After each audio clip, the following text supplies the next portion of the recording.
Well, hello, everybody. Hello, Bettina. How are you? Hello, Eric. Hello, everyone. I'm doing great. Good. Good. How's your week been? Well, actually, the big question is, have you gotten your patio furniture? Oh, yeah, I did. I guess the last time Yeah. we talked about it was that the sort of culmination of the whole thing was the Friday um, when after they were supposed to deliver it for the second time and didn't. And then there was a lot of kerfuffle. And of course, I never heard from them over the weekend. And of course, they didn't deliver it over the weekend. But first thing Monday morning, I looked out the window and there's a big truck in front of the house. Um, So yes, I did. And yes, we've been sitting out on it and it's perfect for the space. And um, uh, it was really interesting because I think it was that day or the day after I was sitting there and I don't know, I must have been just sitting there contemplating. And I said to Peter, I wonder what I'm going to obsess about now that I've got my furniture. And he laughed, and I thought, Yeah. but it's true. I It's mean, very that's self-aware. what we do in life, Yeah. right? We pick on certain things we want to obsess on, and we just go with it. Yeah. So, and that's pretty much what I was doing with the garden furniture. And then after it gets here, it's very anticlimactic, right? Because yeah, it's all in the chase. It's the excitement is all in the chase. When you get there, the ego says, "Meh, big deal." It's true. It's Yeah. true. It's how the ego works. And I know it, and yet I still fall for it. Well, Like it any good speaks. human. That's right. Yeah. It speaks loudest and first, right? Exactly. Exactly. And we want to listen to it every time. Yeah. Yeah. It gives us purpose, no matter how shallow the will or empty that purpose may be. Yeah, it gives us real meaning. And yeah, I think it's we don't like the gaps, the space, the emptiness. So we want to fill it immediately, and the ego will always be quite willing to oblige that. And so that's why it's so easy to follow it instead of the what the course calls the right mind, Hmm. inner Yeah. voice that is in the stillness, right? Yeah. It's a great comment when you say that you're contemplating, like what will it be that I obsess about next, or what's next for me to fixate on, Yeah, you or know? chase after. Yeah, yeah. It's really kind of a self-aware, and it's good because it kind of makes light of the whole situation, and the way that we operate and the ways that we fall prey sometimes to the ego, and the way that we need to reconcile how we operate, and maybe next time it won't hold such weight, but it is, we're just human, and my goodness, I do it all the time as well. Yeah, and the funny thing is that people think, oh, when you're spiritual, you're so serious. All people have their stereotypic, typical characteristics that they picture spiritual people as being like. They don't drink coffee and they don't smoke and they don't drink and they they're very serious. And I think the more you delve into that spiritual life, the more you have to have a sense of humor because you laugh at those human frailties, you laugh at the chase because you see it and you go, oh, like, oh, look at me, there I go again. It's so hilarious to watch it because you sort of step back and now you're watching it happen as opposed to being fully in the experience of doing it. And that's where you really see the humor of it. So yeah, it's funny. It's just funny. Yeah. I haven't found anything to obsess on though. So Well, that's what a good. shame. That's good. How's your week been? I know that you answer you're doing great, and I can see I can see quite a bit of lightness to you. Yes, I've had a really up and down last really since the beginning of the year. It's sort of been up and down for me, and I'm convinced that really delving into A Course in Miracles and really that full on commitment to really do the lessons every day, and instead of just reading them and going, oh yeah, well, whatever, and forgetting about it as soon as you close the book, to really delve into it. It has really brought me to some amazing places and some really not amazing places. And it is like a roller coaster right now, because it's that point where when you just one day you think, I just need a break. Like, give me a break, give me a period of grace so I can just sort of float along. I love those times when you're just floating along and you're not doing the work, in earnest. But that's not how it's to be for me right now. And so it is about doing the work in earnest. And there's a lot of realizations about who I am and how I function in the world, and how it doesn't work for me anymore, and how I need to stop being that person in the world, and the fear that comes up with dropping that identity and stepping into the void. Because the moment that you realize this is not who you are, like for real. And when I say for real, I mean, it's very easy to know it in your head, but to allow it to integrate fully into you is a totally different thing. And it does bring up stuff. And it's that whole idea. If I let go of my identity, which is sometimes the victim, and I've done a really nice job of living my life as a victim, which I discovered, much to my chagrin. But there it was, and I dealt with that. And so now, if I drop that victim, what is there? How do I now function in the world, not as a victim, as a co-creator of my life, right? Because I think when you are looking at your life from the standpoint of the victim, you cannot co-create, because you think everything is happening to you. And so when you shift that and really, really shift it on a deep level, you are now facing the void, that infinite vastness that is who you are. There are no boundaries anymore and walls around you, metaphorically speaking. And the ego really likes to have boundaries and walls and goals to chase, things to chase after. And when you step back into that place of the infinite vastness of who you are, and that loving presence, really and truly, then it comes at you both, guns blazing, and it strikes every bit of fear it can possibly throw at you. It knows all your weak points. It knows what will trigger you, and it will try to bring you down. And it is not a fun place to be in. But what I discovered is that running from the fear is not the thing that's going to make it go away. Because what happens is, when we feel the fear, then we immediately want it to go away. Go away, go away, go away. How come when we feel the love, we don't want it to go away? We want to hold on to it. So we're either holding on to something so tight or pushing it away because we don't like it. And it's all based on our judgment of what that particular emotion is. Fear is bad, love is good, anger is bad, joy is good, but in reality, they're all just emotions. It's, like the lessons that I've been doing in Course in Miracles is, this means nothing to me.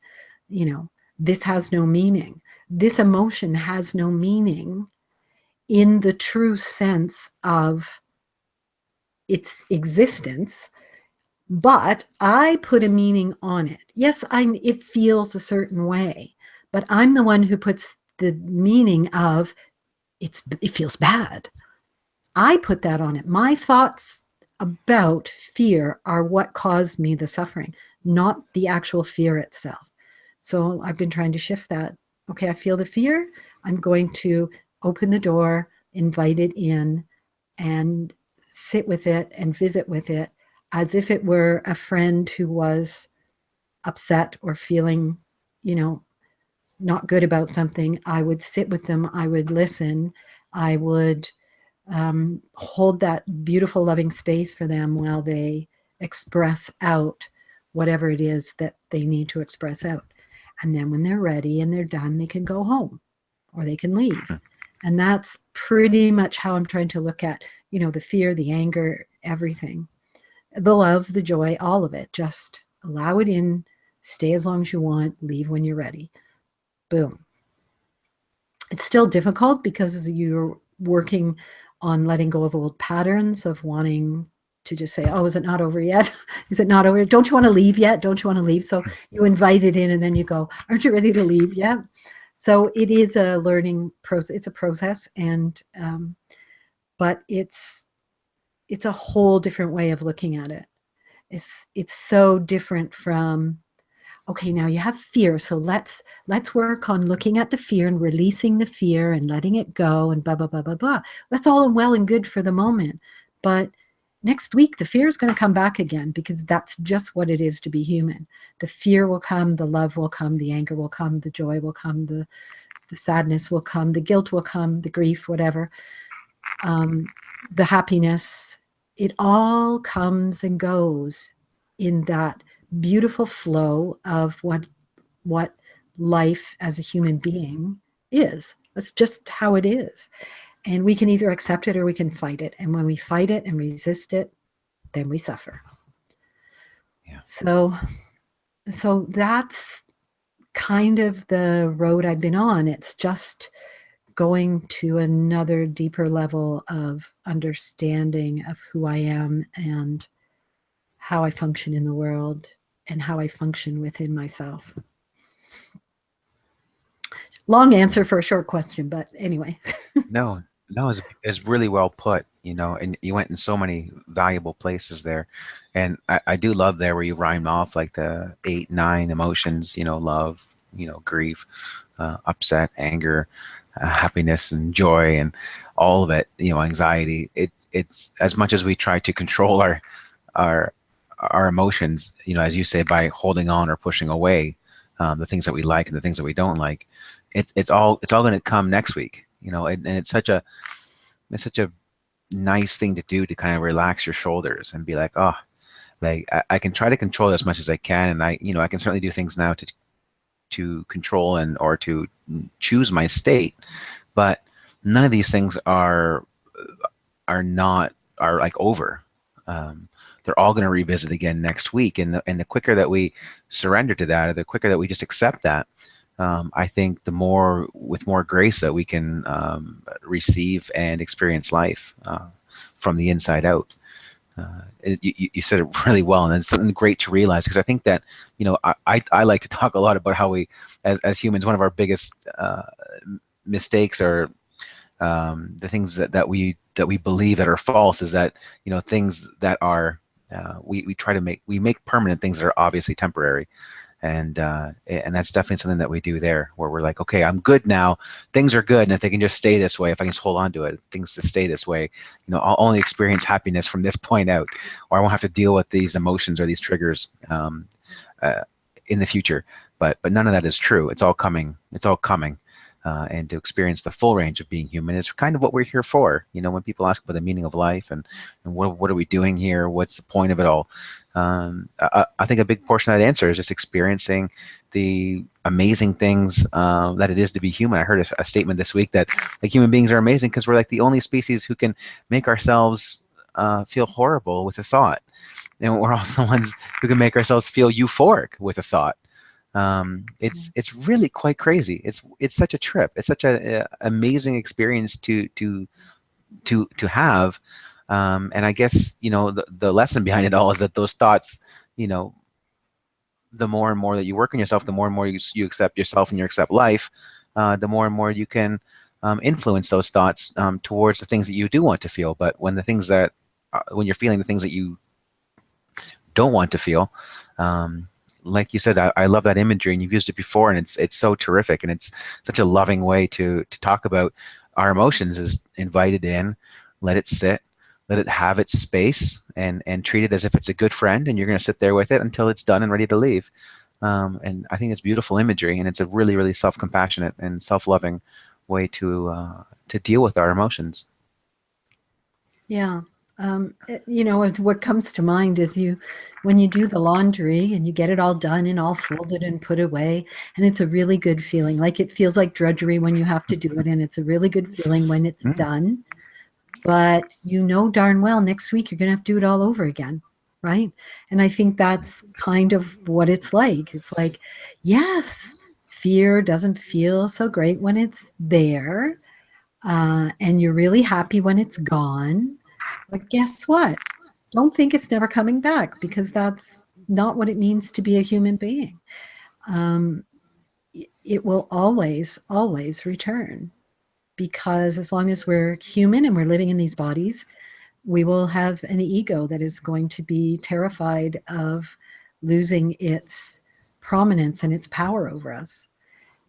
And we give it that power when the fear comes and we resist it. We are giving the power to the ego. And it relishes that because it means that it still has control. It still is in power. And it can still cause you suffering every day. Every day.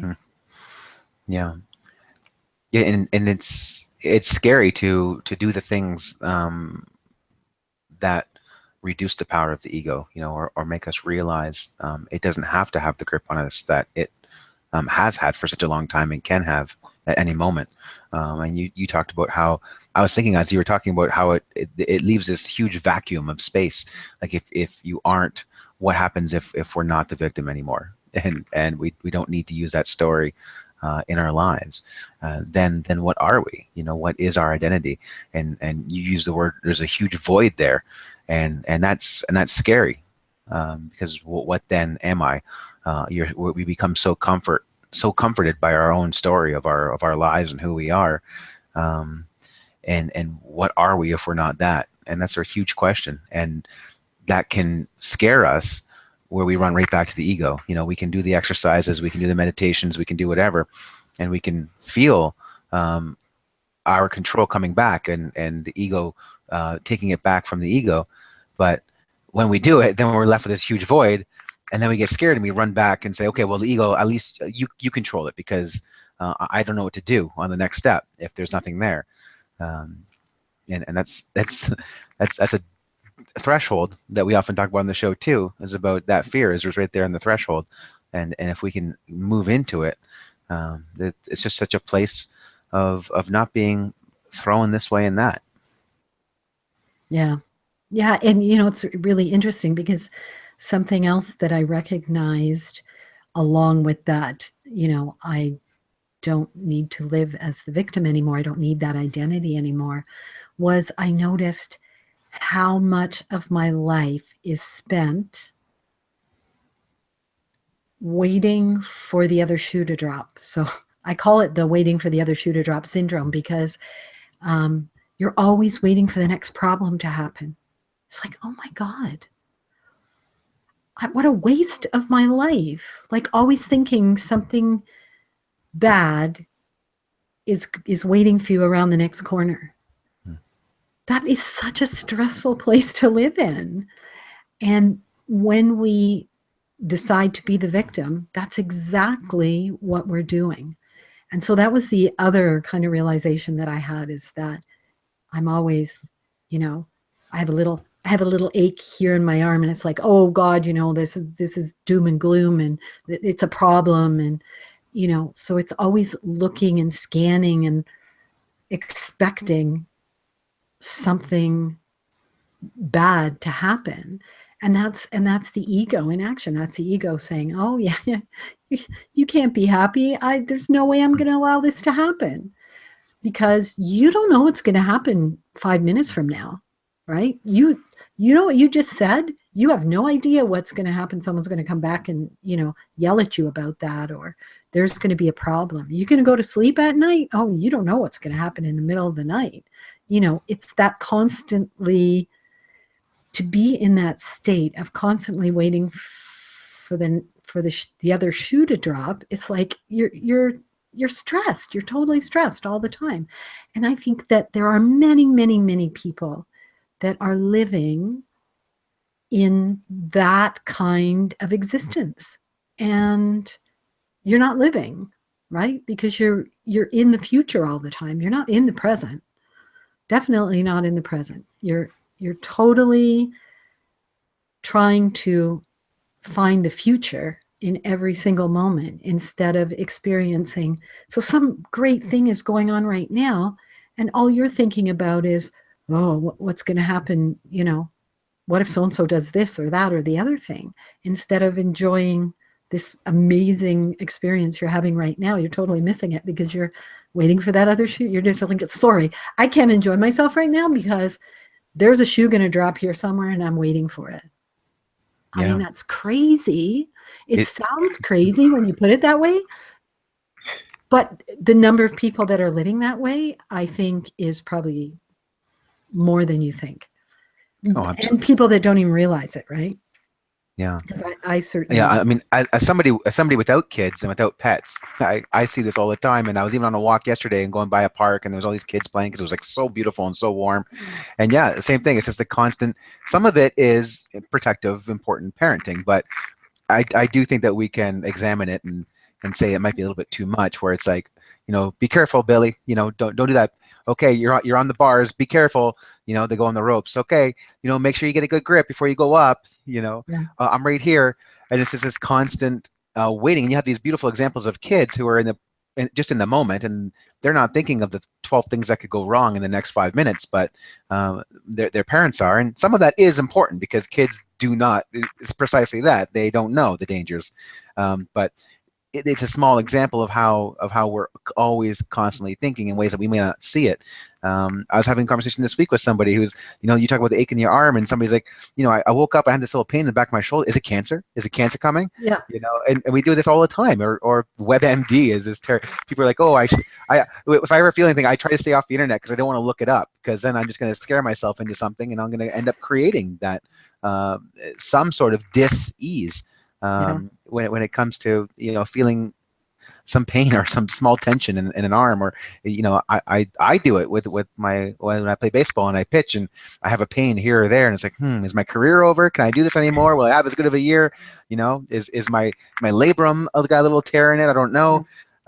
We all do it, and it is kind of crazy just to not, some of it is good and preventative, and we need to think about these things, but I think that the ego will have us do it far more than we need to. Yeah. And the thing is, it's not about not, if you think there's something seriously wrong with you, going and having it checked out. It's about looking for it before it even is there, expecting and looking for something to be wrong. That's the thing I'm talking about. And I was so, like, I sat there the day and this was just a couple of weeks ago, I hate to say, but I sat there the day that I discovered that, and I was like, oh my God. And then I started looking, and I could see every time it happened, and it was a lot. Like, a lot of my time has been consumed with just waiting for something bad to happen. Like, not even just the pain. Oh my God, I'm dead. Next thing you know, I'm dying of something, or the headache, I've got a brain tumor, or whatever it is. But I'm talking about something is going to happen and I'm waiting for it to happen. That kind of thing. And I couldn't believe how much time I spend on guard, waiting for something to happen. Like, I'm always on guard, I'm always waiting. It's like, oh, something's going to happen. And I think, where did that come from? But when you talk about people in the playground with their kids saying, oh, be careful of that, don't do that, watch your step, da, da, da, da. Maybe that's where it comes from, because they're always looking for danger. You know what I mean? Yeah. Who knows? Tony Robbins always talks about, he talks about how this shows up in everybody's life, even the people, the super high successful people that he works with. To say, yeah, unfortunately, we still have this 2 million-year-old brain that is constantly looking for problems to keep us alive, and it hasn't evolved along with our quality of life. There is very little to worry about in the same terms that we were worried about even 2,000 years ago. The amount of safety and comfort that we have before we're actually truly threatened by anything is like nothing. We're worried about, a he said a plastic toddler falling over on gravel or on sand that's been put there to protect them. Like, it's like, this is what we're worried about. They're going to fall down and hurt their knee. It's nothing. It's nothing compared to what we used to be so terrified of. Is there a predator around the corner? Do we have enough food? Is our food source secure for the next 3 months? Where's the water coming from? And these really important issues that had to take up a huge portion of our brain, and it hasn't evolved along with us. And so we still default to looking for problems constantly. And yeah, it's a stressful way to live. It's an anxiety-filled way to live, and it's a way in which we don't fully show up into the love that's available to us in this moment, even when we're with in those few hours a week, if we're so blessed to have somebody who we love in our life, and we're spending time with them. And even then, those best hours of the 168 hours in the week, let's say we get 10 amazing one-on-one, no pressure hours with them. And how many of those hours are we truly spending in the moment? How much are we thinking about problems and discussing things about the future and so on? And we're not just truly in our best, most safe, most comfortable moments, still not present. Yeah, absolutely. And I don't think we realize even a fraction of that, because I think we're so caught up in the busyness of life, and I don't know. I mean, come on, I've been doing this work for 14 years now. I've been doing this work, and just 2 weeks ago, it finally dawns on me that I'm like sitting there always looking for problems, and I think, what have I been doing for 14 years that but on the other hand, these are very deep-seated things, the kind of things that I'm becoming more aware of and that are sort of being revealed to me about myself are deep-seated things that I know I was not ready to look at 14 years ago, even 4 years ago. I was not ready for it. I would not have known how to handle it, how to deal with it. It would have been way too overwhelming for me to have to face that 4 years ago or 4 weeks ago even. And that's the way it works. It's revealed to you at the moment when you're most ready and willing and able to make the shift, to make that transformation, and to understand, exactly what is happening. And so, it is what it is. But yeah, you do shake your head and say, come on, like as a teacher and a coach and, all the things I do, I shake my head and go, you should know this stuff. And I do. It's not that I don't. It's that you only see what you need to see when you're ready to see it. And, I've experienced this in all the classes I've ever taught and the people that I've worked with. You could say the same thing week in and week out, and they would look at you and shake their heads. And then suddenly you'd say it again for the 15th time, and they go, oh my God, that is amazing. Why did no one tell me that before? And you just smile at them and go, yeah, right. That for 15 weeks. But they weren't ready to receive it. And that's that whole premise behind when the teacher is ready, or when the student is ready, the teacher will appear. Yeah. It's just how it is. And you just got to laugh about it, because that's life. That's just life. Yeah. It's life in the fast lane. Yeah, I like that example too, because that just recently happened to me. And same thing, I'd heard this expression, God, I mean, maybe 400 times, what you run from persists and what you look at disappears. And I heard that and I could understand it a little bit, I could understand it. And I wasn't like, oh, that doesn't make any sense to me. It made sense.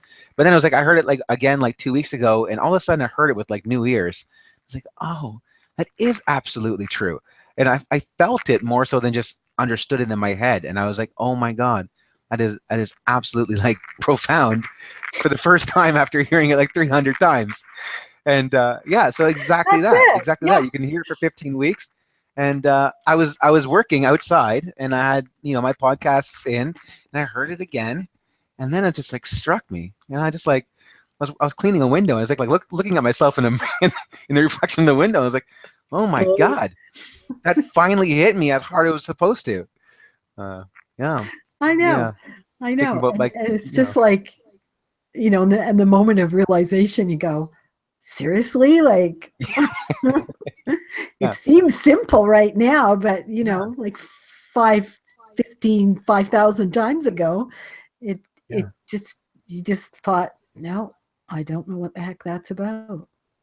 yeah, And it's also that whole thing I said earlier about it's all well and good to know it in your head and in your thoughts, but it really has to integrate into a deeper place in you before it takes hold and you really start living it. yeah, So it can rattle around in your brain forever, or you can, you know, just pull it down inside you and really um, start to believe it. And I think that's what happens is you hear it so many times, and then one day it makes sense. One day it's like, oh my God, yeah, yeah, yeah, I get it now. But it's just it cracks me up though that it's like the first time you ever heard it. It's like no one ever said this before, right? It's yeah, like, yeah, I don't think that's true, but that's what it feels like. It feels like it's the first time you ever heard it. So it's funny. yeah. Yeah, it's funny that I just had that experience. But I know that we've used up over our half hour, and it would be fantastic, Bettina, if you would send us off into our day with a meditation. I look forward to it. Okay, so let's close our eyes. Let's breathe deeply, deeply, deeply into ourselves, into those far reaching corners of our right mind, the place where spirit speaks to us, where we know who we truly are, where we feel the loving presence, a part of all that is, and that little spark of God that is walking in the world, viewing it from different perspectives and aspects, and asking each other, can you love me like this? And in this place, we are settled and quiet and still. There is no resistance, only acceptance of all that lies before us. The judgment does not exist in this place, for everything is welcome. The joy, the sadness, the love, the fear, the anger, the acceptance, happiness, grief, peace,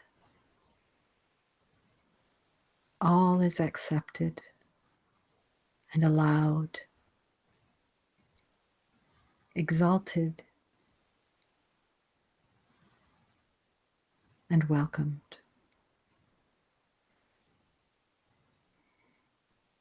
We stand in the center of it all, always knowing who we are, solid, grounded, loving presence, walking through this human experience.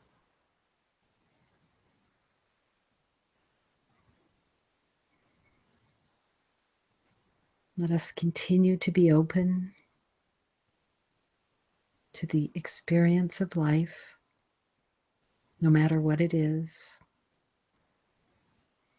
as we genuinely feel what needs to be felt and accept it as a part of the experience we're having. And we love ourselves through every moment. And we find just a bit of humor in that human experience and those things that we do. And when you're ready, wiggle your fingers and your toes and bring yourself back to the world. That was nice, Bettina. Thank you. You're welcome. Well, thank you everybody for joining us this week, and look forward to talking to you next. Have a great week, everyone.